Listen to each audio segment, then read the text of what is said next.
चलिए आज की जो हमारी टॉपिक है, आज का जो हमारा हेडिंग है वो है पैरापोडिया ऑफ नेरिस। नेरिस के पैरापोडिया के बारे में पढ़ना है, ठीक है। अभी जो पैरापोडिया है ये एक्चुअल में है क्या? तो पैरापोडिया जो है वो लोकोमोटरी ऑर्गन होते हैं किसके? नेरिस के। तो नेरिस का जो लोकोमोटरी ऑर्गन है वो पैरापोडिया कहलाता है। अभी जो पैरापोडिया है इस पे शॉर्ट नोट आता है आपके एग्जाम में लिखने के लिए, किसका? नेरिस का। और नेरिस की ही आपको पता है कि जब सेक्सुअल स्टेज होती है, नेरिस की ही जब सेक्सुअल स्टेज होती है तो सेक्सुअल स्टेज में ये जो नेरिस होता है ये हेट्रोनेरिस में चेंज हो जाता है। दैट मीन्स ये हेट्रोनेरिस कहलाता है, राइट। तो हेट्रोनेरिस में जब आप देखेंगे पैरापोडिया तो कुछ अलग तरीके के होते हैं। तो दोनों पे एक शॉर्ट नोट आता है कि parapodia of nereis and heteronereis में डिफरेंशिएशन कीजिए या डिफरेंट कीजिए, अंतर विभेदित कीजिए, इस तरीके से क्वेश्चन आता है। तो पहले हम लोग नेरिस का पैरापोडिया देखते हैं, देन इसके बाद में हेट्रोनेरिस का देखेंगे। तो उसमें लिखें नेरिस में फाइलम एनिलिडा के, नेरिस में फाइलम एनिलिडा के अन्य सदस्यों के similar, that means other member के सिमिलर,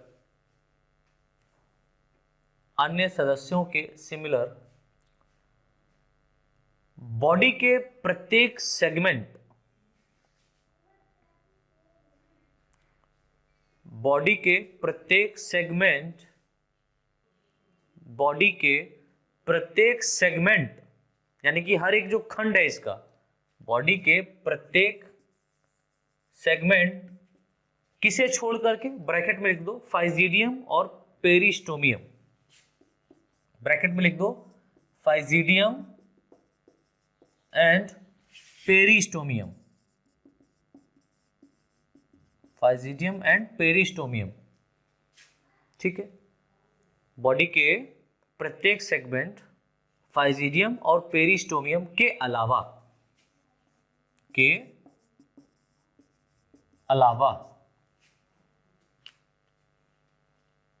सेगमेंट लेटरल साइड पर, ये लेटरल साइड पर फ्लैप, FLAP फ्लैप के समान, या फ्लिपर, चप्पू जिसको हम लोग कह सकते हैं, लेटरल साइड पर फ्लैप के समान, फ्लैप के सिमिलर एक चपटी फ्लैट आउटग्रोथ, बाह्य वृद्धि, एक फ्लैट आउटग्रोथ पाई जाती है जिन्हें पैरापोडिया कहते हैं। जिन्हें क्या कहते हैं बेटा? पैरापोडिया केडिया कहते हैं। नई लाइन से लिखें, नई लाइन से लिखें प्रत्येक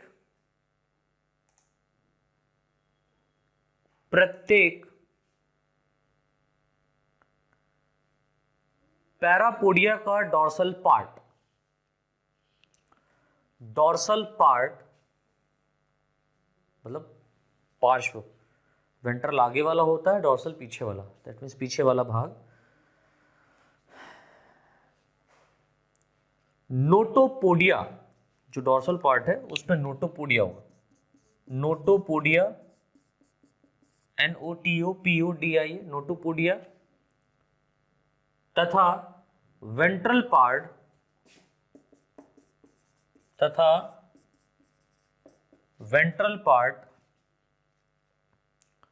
न्यूरोपोडिया,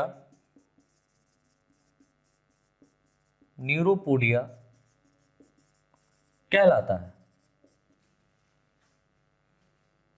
न्यूरोपोडिया कहलाता है। तो याद रखिएगा कि यहां पर जो पैरापोडिया का डॉर्सल पार्ट है वो क्या कहलाता है? नोटोपोडिया, और जो वेंट्रल पार्ट है वो क्या कहलाता है? न्यूरोपोडिया, ठीक है, कहलाता है। आगे लिखें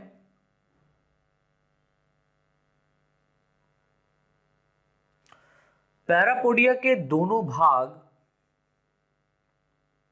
पैरापोडिया के दोनों भाग लीफ लाइक यानी पत्ती के समान, पैरापोडिया के दोनों भाग लीफ लाइक पत्ती के समान, फ्लैट मतलब चपटे, पत्ती के समान फ्लैट दैट मीन्स चपटे, कॉमा थिन, फ्लैट कॉमा चपटे कॉमा थिन मतलब पतले, तथा स्मॉल साइज के होते हैं, स्मॉल साइज के होते हैं, छोटे आकार के होते हैं।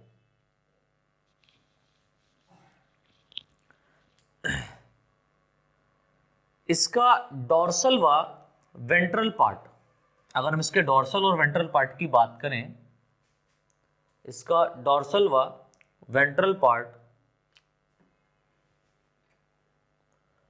दोनों एक दूसरे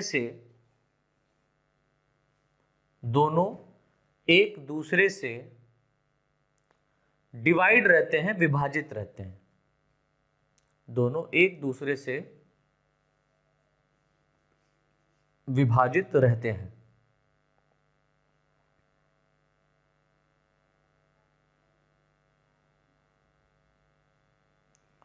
जिन्हें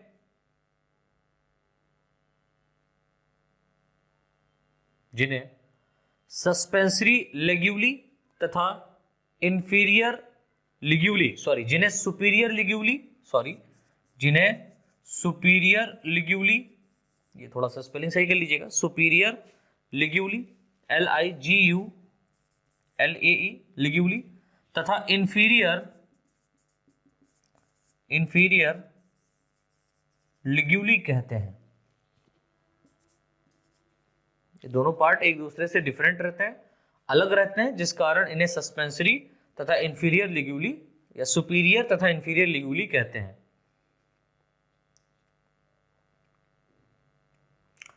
नए से लिखें, पैरापोडिया के दोनों भाग, पैरापोडिया के दोनों भाग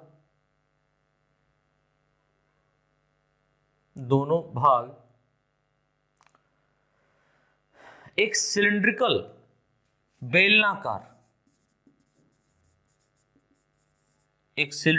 दैट मीन्स बेलनाकार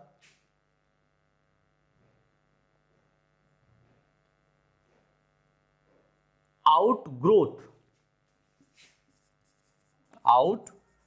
दैट मीन्स बाह्य वृद्धि, एक बेलनाकार सिलिंड्रिकल आउटग्रोथ प्रोड्यूस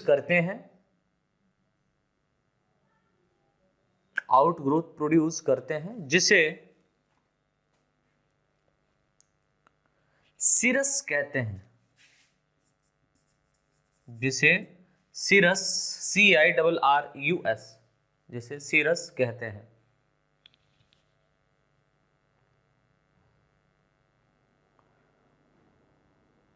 आंतरिक रूप से, आगे लिखें, आंतरिक रूप से पैरापोडिया के इनर साइड में, अंदर की ओर, आंतरिक रूप से पैरापोडिया के इनर साइड में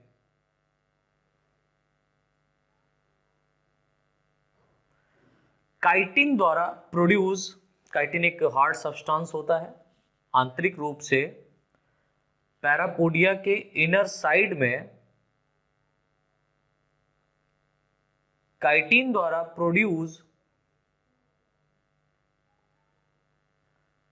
रॉड शेप्ड संरचनाएं, काइटिन द्वारा प्रोड्यूस रॉड शेप्ड स्ट्रक्चर, जिसको हम लोग बोलते हैं रॉड की जैसी संरचना, ठीक है, रॉड शेप स्ट्रक्चर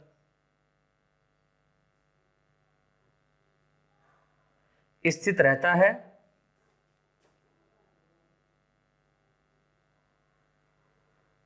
जिसे एसिकुलम कहते हैं, जिसे एसिकुलम ACICULUM, जिसे एसिकुलम कहते हैं, राइट। नए लाइन से लिखे हैं, जैसे एसिकुलम कहते हैं, नए लाइन से लिखे हैं, नेरिस के प्रत्येक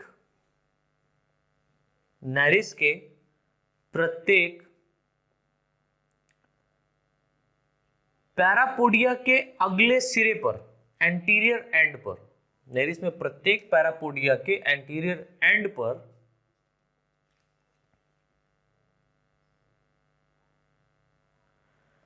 काइटिन द्वारा प्रोड्यूस, दैट मीन्स इसके अंदर जो हार्ड सब्सटेंस है वो एक काइटिनेजिनस स्ट्रक्चर होता है, सब्सटेंस होता है, ये काफी इंपॉर्टेंट होता है, ठीक, हार्ड सब्सटेंस होता है। तो मैंने बोला नेरिस के प्रत्येक पैरापोडिया के अगले सिरे पर काइटिन द्वारा प्रोड्यूस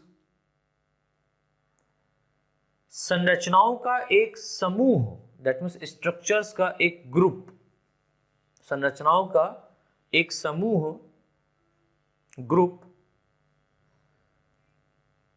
स्थित रहता है,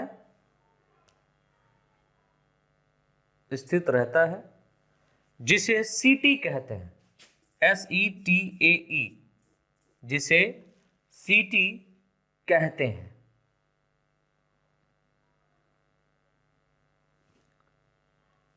SETAE, जिसे सीटी कहते हैं। यह सीटी बहुत इंपॉर्टेंट है, ये जो सीटी है ये काफी इंपॉर्टेंट है, इन्हीं को थोड़ा सा ध्यान में रखिएगा। यह सीटी नेरिस के, यह सीटी, या हिंदी में इसको शूक कहते हैं, शूक, यह सीटी नेरिस के लोकोमोटरी ऑर्गन, गमनांग, लोकोमोटरी ऑर्गन, या सीटी नेरिस के लोकोमोटरी ऑर्गन होते हैं,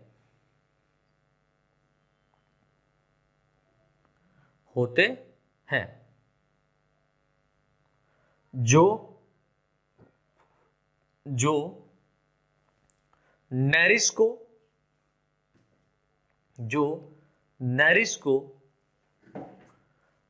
लोकोमोशन, दैट मीन्स गमन में सहायता करते हैं,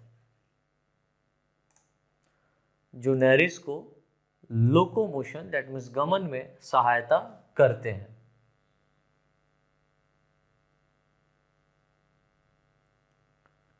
नलन से लिखे हैं,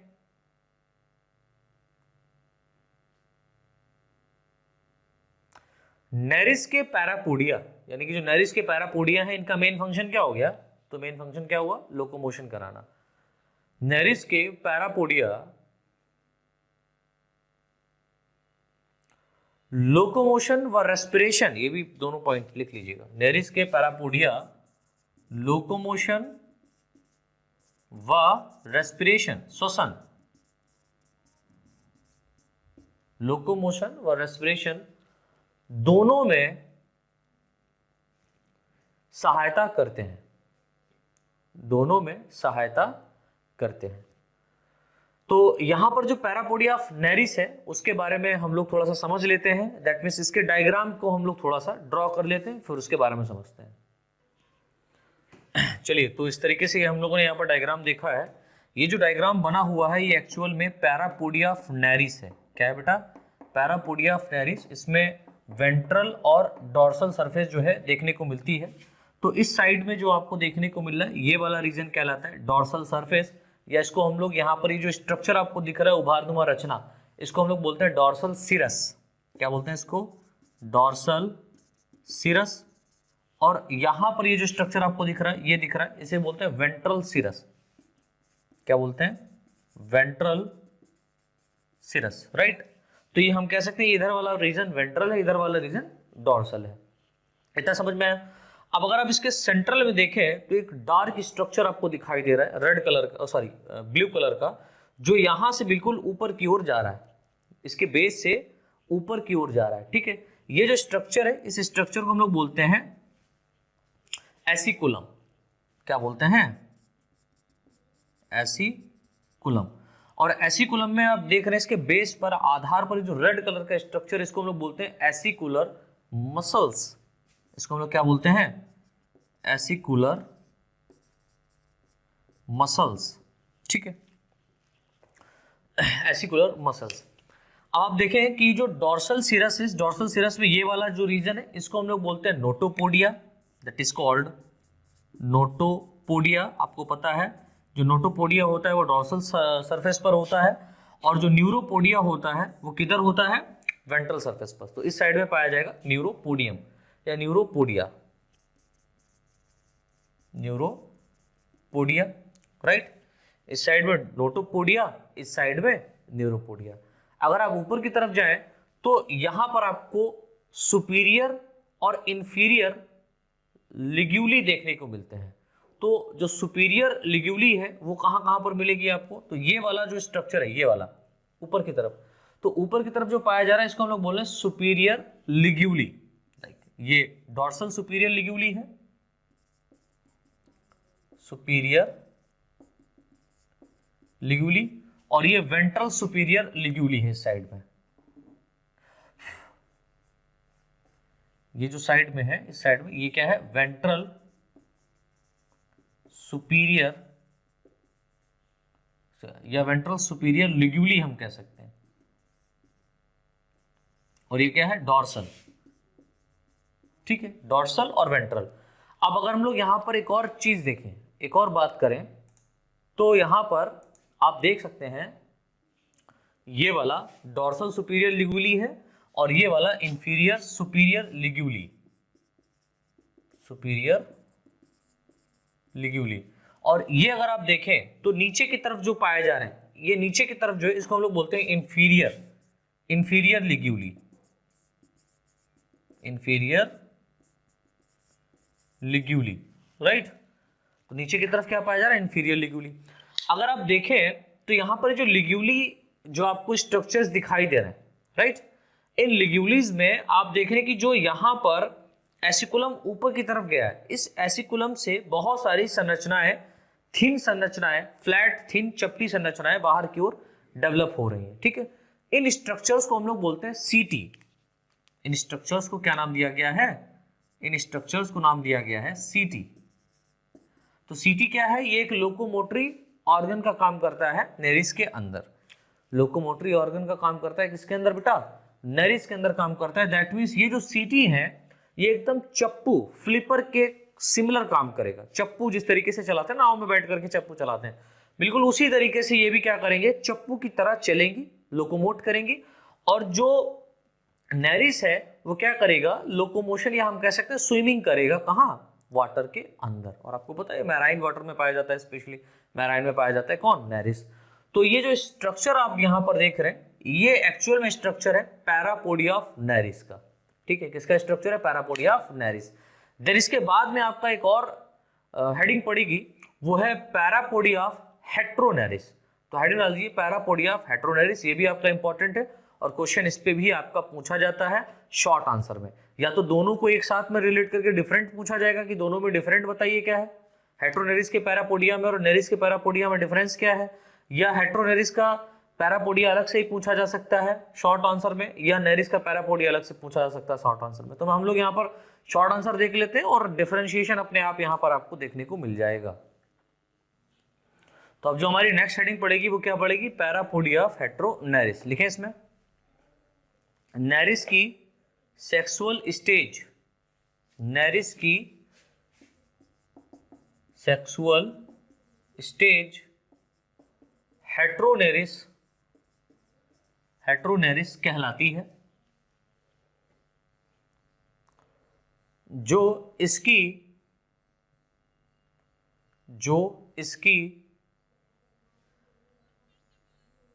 सेक्सुअल रिप्रोडक्शन करने वाली, नेरिस की सेक्सुअल स्टेज हेट्रोनेरिस कहलाती है। जो इसकी सेक्सुअल रिप्रोडक्शन करने वाली, सेक्सुअल रिप्रोडक्शन करने वाली अवस्था होती है, अवस्था होती है तथा जल में स्वतंत्र रूप से तैरती रहती है, तथा जल में स्वतंत्र रूप से तैरती रहती है। तो इस बात को याद रखिएगा, जब नेरिस अपनी सामान्य स्टेज में होता है, नॉर्मल स्टेज में, दैट मीन्स ये रिप्रोडक्टिव स्टेज में नहीं होता, तब ये क्या होता है कि जो आर्थ्रोपोड्स होते हैं जहां पर पाए जाते हैं, उन्हीं आर्थ्रोपोड्स के आसपास ये सैंड में बरो बना करके रहते हैं, बिल बना करके रहते हैं। उनकी जो बरो होती है वो यू आकार की होती है। क्यों? क्योंकि जब हम इसका एक्सक्रीटरी सिस्टम देखेंगे अभी आगे, तब समझ में आएगा इसकी बिल जो है यू आकार की क्यों है। दूसरी बात, जब ये अपनी सेक्सुअल स्टेज में होता है तब ये स्वतंत्र रूप से तैरता रहता है। तो ये भी एक बहुत इंपॉर्टेंट पॉइंट है कि जब नेरिस अपनी एक सामान्य अवस्था में होता है तब ये बिल के अंदर रहता है, राइट, और जब यह नेरिस अपनी सेक्सुअल स्टेज में होता है तब यह स्वतंत्र रूप से जल में तैरता रहता है। इस बात को याद रखिएगा, ठीक है। तो आगे लिखें, अतः स्टेज होती है, अतः हेट्रोनेरिस के पैरापोडिया, अतः हेट्रोनेरिस के पैरापोडिया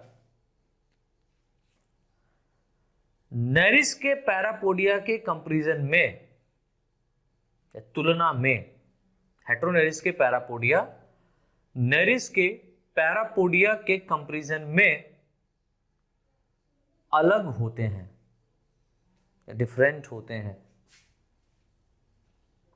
ठीक है। नए लाइन से लिखें,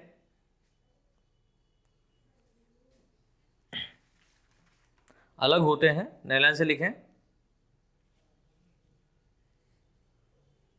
हेट्रोनेरिस के पैरापोडिया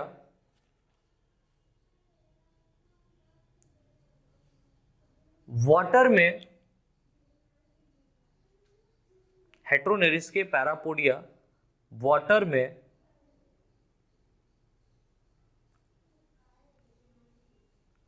स्विमिंग के लिए या तैरने के लिए, स्विमिंग के लिए या तैरने के लिए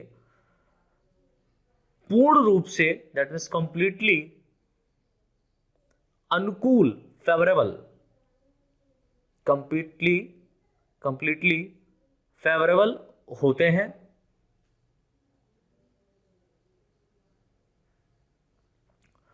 तथा नेरिस के पैरापोडिया की तुलना में या कंपैरिजन में, तथा नेरिस के पैरापोडिया की तुलना में या कंपैरिजन में आकार में बड़े होते हैं। यानी इनकी हम साइज की बात करें तो साइज इनका कैसा होता है? बड़ा होता है, आकार में बड़े होते हैं।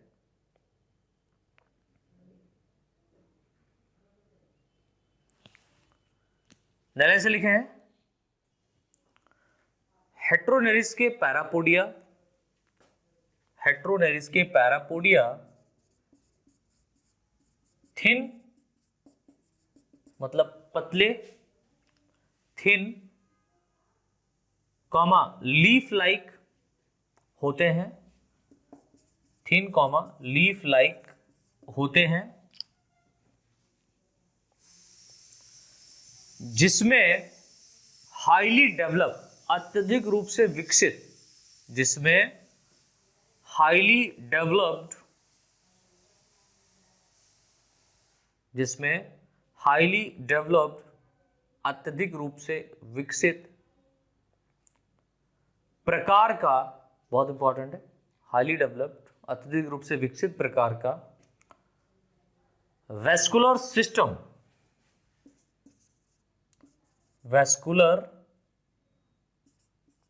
सिस्टम पाया जाता है।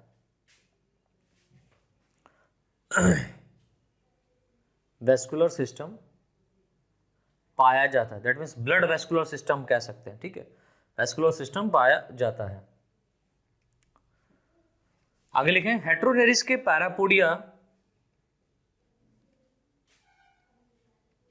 हेट्रोनेरिस के पैरापोडिया, ये अंतर ही एक तरीके से स्पष्ट कर रहे हैं हम लोग नेरिस और हेट्रोनेरिस में, ठीक है।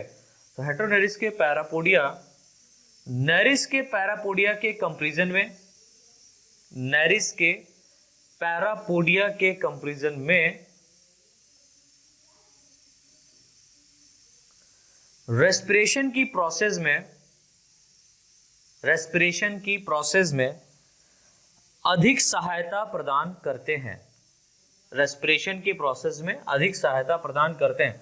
तो जो हेट्रोनेरिस के पैरापोडिया होते हैं बच्चा, और वो नेरिस के पैरापोडिया के कंपैरिजन में यदि देखा जाए तो नेरिस में भी रेस्पिरेशन कराता है कौन, पैरापोडिया, लेकिन हेट्रोनेरिस में जो पैरापोडिया है वो नेरिस के पैरापोडिया से अधिक रेस्पिरेशन में क्या करते हैं, सहायता करते हैं। इस बात को याद रखिएगा, ठीक है। लाइन से लिखे हैं, हेट्रोनेरिस के पैरापोडिया का वेंट्रल पार्ट, ये पॉइंट इंपॉर्टेंट है, हेट्रोनेरिस के पैरापोडिया का वेंट्रल पार्ट, जिसको हम लोग क्या बोलते हैं, न्यूरोपोडिया बोलते हैं ना, वेंट्रल पार्ट ब्रैकेट में न्यूरोपोडिया, राइट, वेंट्रल पार्ट अधिक बड़ा यानी लार्ज होता है, ventral part more large and fan shape, fan पंखे के आकार का या चप्पू के आकार का हम कह सकते हैं, फैन शेप्ड, फैन के आकार का होता है। तो इस बात को याद रखना, जो हेट्रोनेरिस का पैरापोडिया का जो वेंट्रल पार्ट है, जिसे हम लोग न्यूरोपोडिया कहते हैं, ये काफी बड़ा होता है नेरिस के कंपैरिजन में, नेरिस के पैरापोडिया के कंपैरिजन में, और ये कैसा होता है, फैन के आकार का होता है। आप पंखे के आकार के रूप में इसको देख पाएंगे, ठीक है।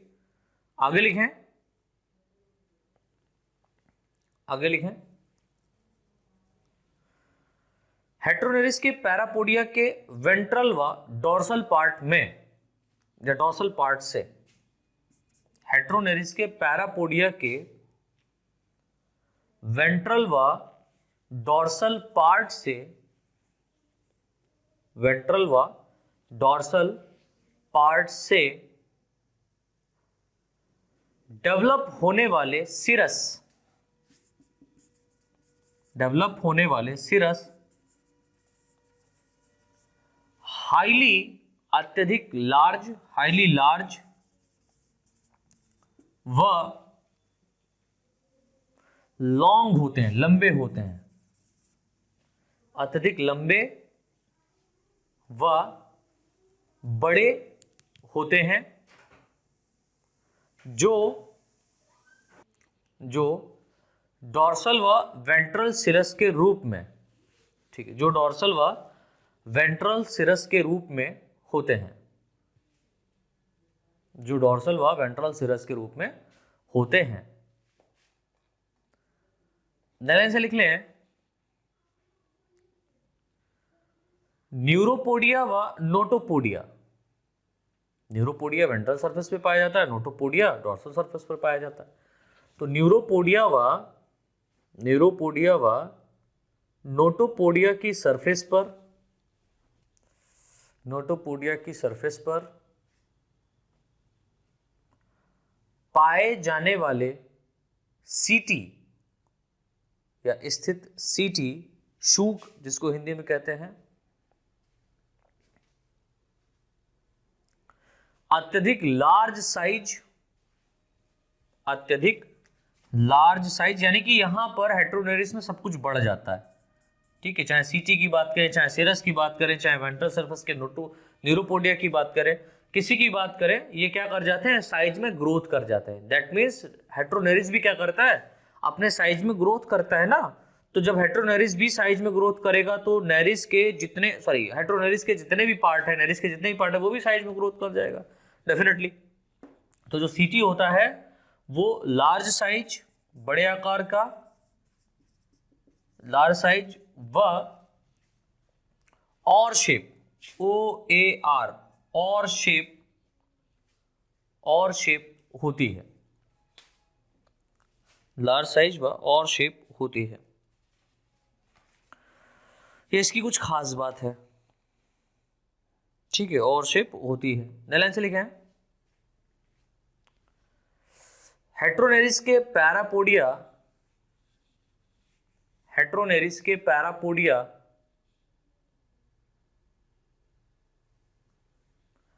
लार्ज साइज यानी बड़े आकार, लार्ज साइज बड़े आकार, वह हाईली डेवलप अत्यधिक रूप से विकसित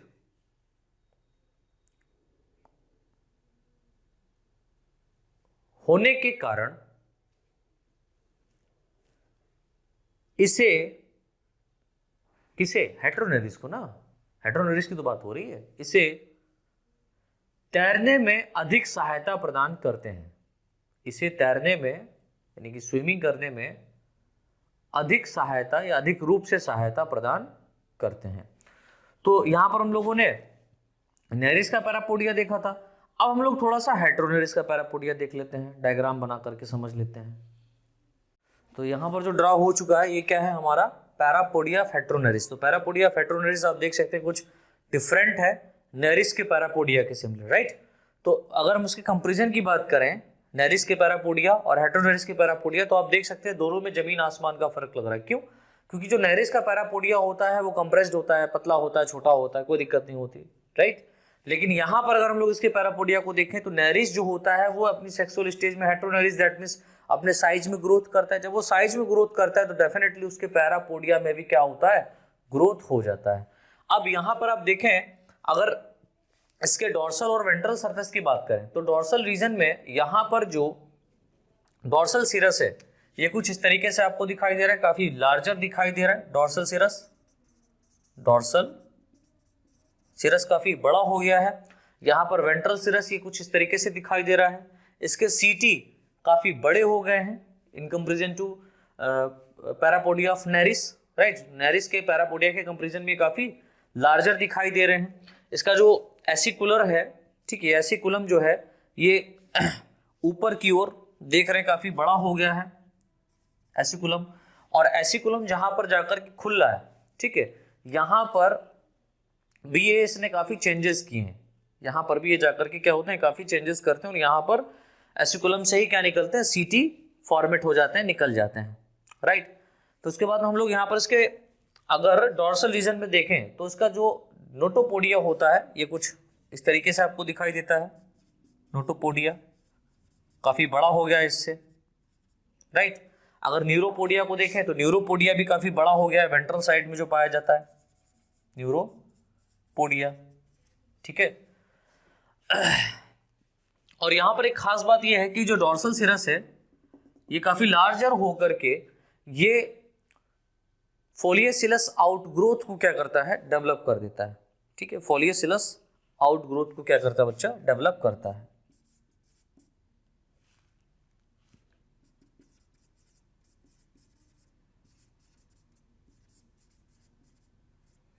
फोलियोसिलस आउटग्रोथ जो कि स्विमिंग में हम ये कह सकते हैं सहायता करता है स्पेशली।